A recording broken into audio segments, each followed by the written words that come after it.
আমি second time এবার মালিক আমি সেকেন্ড টাইম দেখছি and আমার কাছে এতটাই ভালো লেগেছে যার কারণে আমি আবার সেকেন্ড টাইম এসে মালিক দেখলাম। আমার কাছে প্রথম থেকে শেষ পর্যন্ত যদি বলি মানে পুরো স্টোরিটাই ভালো লেগেছে, কিন্তু ওই মানে আরফিন শুভ আর বিদ্যাসিনা মিমের যে কেমিস্ট্রিটা ছিল ওইটা খুব ভালো লেগেছে। আর আমার হচ্ছে বরাবরের মতোই ব্যাড বয় ভালো লাগে। And ওখানে একটা ডায়লগ বলছিল আরিফিন শুভ যে I am not bad boy, I am psycho. So আমার এই জিনিসটা খুব ভালো লেগেছে।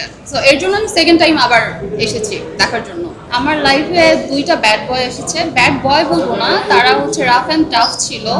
অ্যান্ড এই তো আমার ভালো লাগে রাফ অ্যান্ড টাফ, এর জন্য আমি আমার লাইফে এসেছেও হচ্ছে rough and tough. Good boy এসেছে, অফকোর্স এসেছে, গুড বয় ভালো, ব্যাড বয় মানে ব্যাড বয় থেকে। কিন্তু আমার একটু বললাম না যে একটু ব্যাড বয় টাইপ ছেলে ভালো লাগে। অ্যান্ড হচ্ছে গিয়ে I am not bad boy, I am psycho, এই ডায়লগটা খুব ভালো ছিল। না ওগুলো ভালো লাগে না, ওগুলো যদি বলি ওটা পার্সোনালি ওগুলো ভালো লাগে না। এমনি যে মানে বিদ্যাসিনা মিমের সাথে যে কেমিস্ট্রিটা ওইটা খুব ভালো লেগেছে।